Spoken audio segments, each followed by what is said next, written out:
English में शादी कीजिए, हिंदी में शादी कीजिए।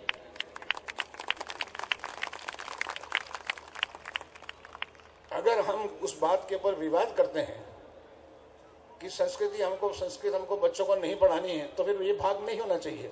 एक छोटा बच्चा 4 साल का, 12 साल का, 14 साल का, वो आपकी तरफ देखता है कि मेरे माता पिता कितने मूर्ख हैं कि मुझे कह रहे हैं कि तुम इंग्लिश स्कूल में जाओ और यहाँ पर ये तो हवन कर रहे हैं। और जो संस्कृत में हवन कर रहे हैं उन्हें हवन का मतलब भी मालूम नहीं। मैं जब अपने माता पिता से, मौसी से, चाचा से पूछता था कि ये जो दिवाली है ये किस लिए होती है,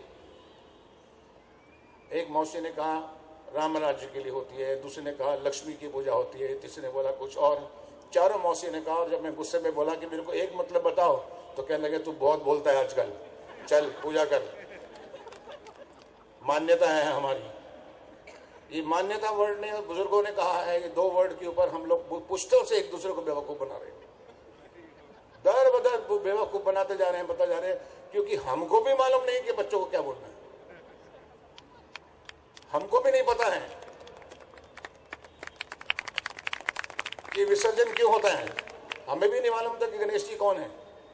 ऐसे है, हाँ वो रिश्ता था, एक पत्थर देखते हैं उसका एक हम लोग मतलब निकालने लग जाते हैं। हर चीज का विश्लेषण, हर चीज की इंटरप्रिटेशन किसने की है? कौन था वो आदमी जो बोल के गया? कौन था बोल के गया कि आपको ये भगवान है और ये भगवान नहीं है? कौन बोल के गया कि धर्म क्या है या धर्म नहीं है? क्योंकि हजारों साल से उसका हर जन्म में, हर पुश्त बाय पुश्त, यानी जनरेशन बाय जनरेशन, एक आदमी ने इंटरप्रिटेशन ही चेंज कर दिया। उसका विश्लेषण, उसकी व्याख्या, उसका परिभाषा चेंज करता गया अपने हिसाब से। और चेंज करते करते हम इस दिशा में हैं कि हम किसी को नहीं बता सकते। अगर हमको अमेरिकन आज मिल भी जाए और आप लोगों को पूछे कि व्हाट इज हिंदुइज्म, मुश्किल हो जाएगा आपको। आप बड़े झेप झेप के कहेंगे it is a way of life, लेकिन नहीं बता सकेंगे आप ये नहीं बता सकेंगे कि हिंदू धर्म नहीं है। हिंदू एक एटर्नल एनर्जी है, एक सनातन धर्म है। हिंदू जो है वो एनर्जी से जुड़ा है, उसके हम भाग हैं। अगर वो भगवान है, मैं उसका पुत्र हूं, तो मेरा नाम भी भगवान है, इसलिए मैं आत्मा बोलता हूं, इसलिए मैं उसका अंश हूं।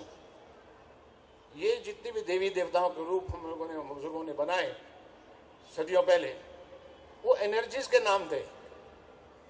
अगर आप सरस्वती का नाम सुनते हैं तो क्या होता है? आपको मूर्ति देखते तो क्या होता है? एक क्रिएटिविटी आती है, एक रचनात्मक मन करता है, वो एनर्जी आपको अट्रैक्ट करती है। आप एक रचना में, एक क्रिया में, एक इनोवेशन में पहुंचते हैं। जैसे लक्ष्मी के पास जाते हैं तो लक्ष्मी से क्या एनर्जी देती है आपको? गणित की देती है, साधनों की देती है, धन दौलत की देती है। आपके खुद के बुजुर्ग कितने साल पहले वेद लिख के गए और आपने पढ़े ही नहीं। मैं सबसे पूछता हूं कि आप अगर अभिमान करते हैं अपने आप बच्चों को बताने के लिए, अगर आप में गर्व है कि हम आप बच्चों को बता सकते हैं, तो कितने लोगों ने हैं जिन्होंने वेद पुराण पढ़े हैं? 4 वेद या 4 उपवेद या 5वां वेद किसने पढ़ा है? फिर हम क्यों इस तरह के भाषण करें? क्योंकि हमारी इच्छा है, हमारी इच्छा है इसको खोदने की। ये जो प्रयत्न हो रहा है, ये हो रहा है कि इसको डिग किया जाए, कहीं चेतना लाई जाए लोगों में कि भैया भारत एक बहुत महान, भारतीय एक बहुत महान व्यक्ति था, जो गुरु था, जो विश्व गुरु था। वो था, मैं हूं क्या? लेकिन उस था तक मुझे पहुंचने के लिए कितनी सीढ़ियां पार करनी है? उस गुरु के लिए जिसने इतना बड़े ब्रह्मांड को जाना, जिसने पूरे यूनिवर्स को जाना, उसकी एनर्जीज को पहचाना, उसके नाम दिए, उससे बड़े बड़े चीजें बनाई, साइंस में, आर्ट में, टेक्नोलॉजी में, ह्यूमन वेलफेयर के लिए इतनी चीजें की। बहुत गरीब हैं हम लोग। मैं आपसे एक बात पूछता हूं कि आप सब बैठे हुए हैं, सब मेरे भाई हैं, क्योंकि मुझे भी नहीं पता था। ओम भूर्भुवः स्वः तत्सवितुर्वरेण्यं भर्गो देवस्य धीमहि यो न प्रचोदयात्, इसमें इसका मतलब कितने लोगों को मालूम है? अपने दिल से पूछ लीजिए। और आप सबको ये गा सकते हैं आप, लेकिन मतलब नहीं बता सकते, है कि नहीं? कबूल मत कीजिए, दिल में कीजिए। कितनी अजीब बात है कि हम खुद से कितना झूठ बोल रहे हैं, क्योंकि हम झूठ पे झूठ उसके ऊपर परत पे परत लगाते चले जा रहे हैं और गलत शिक्षक बन गए हम गुरु भी गलत हो गए हैं। जो गुरु है वो भी अज्ञानी है, वो भी अपना ज्ञान जो है जोर जोर से बोलकर कहता है, चमत्कार दिखा के कुछ कहता है। हर सेंचुरी में आकर 100 साल के बाद एक नया आता है आदमी और बोलता है ये भगवान है, ऐसे करो, लेफ्ट चलो, राइट चलो, लेफ्ट चलो, लेफ्ट चलो, राइट चलो, बिना उसके मतलब को समझाएं। कितनी अजीब बात है। हम भारत का झंडे के नीचे जन गण मन अधिनायक जय है बड़े बड़े प्यार से, बड़े दिल से, बड़ी श्रद्धा से खड़े होते हैं सिनेमा हॉल में, कहीं भी सभा में, लेकिन हम वो गाने गाते हैं, हमें उसका मतलब नहीं मालूम। आपके देश का नेशनल एंथम है और आपको उसका मतलब नहीं मालूम?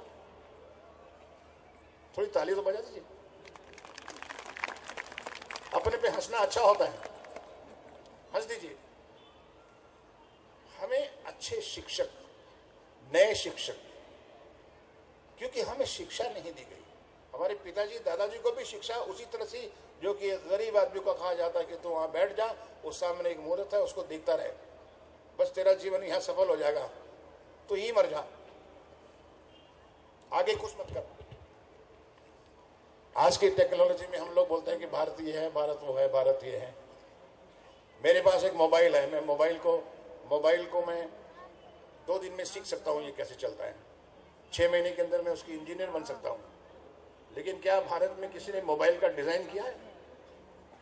कोई विचारक आया, कोई कॉन्सेप्ट, कोई थिंकर आया? अगर वो जीरो बनाई है या म्यूजिक बनाया है या विमान बनाया है, तो उसने मोबाइल क्यों नहीं बनाया है? कंप्यूटर क्यों नहीं बनाया है? 125 करोड़ की जनसंख्या में किसी ने नहीं बनाया। अभिमान करने को तो कोई भी, हर आदमी को हक है, हर गरीब को हक है, हर अशिक्षित को हक है कि वो अभिमान कर सकता है अपने लैंड का, अपनी सोसाइटी का। लेकिन अगर हम विचार करें तो क्यों नहीं है? क्योंकि हमारी शिक्षा गलत है, हमारी पूरी शिक्षा की सिस्टम, प्रणाली, शिक्षा गलत है। हमारी शिक्षा के अंतर्गत बताया नहीं कि आध्यात्मिक चीज क्या होती है। हमारी शिक्षा के अंदर बताया नहीं, ये फोर्स किया, उसको जबरदस्ती उसके दिमाग को फोर्स किया कि ये हमारी मान्यताएं हैं, ये हमारी मूल्य हैं, ये हमारी चीजें हैं, ये हमारे नियम हैं। जब उसने जवाब पूछा, हमारे पास जवाब नहीं था। जवाब देंगे तो वो करेगा। तो ये बहुत जरूरी है कि हम अपनी शिक्षा प्रणाली को पहले, अपने बच्चों को, हमने तो जो करना था हमारा खराब हो चुका है। We are destroyed. What we can do is we can only think for the next generation.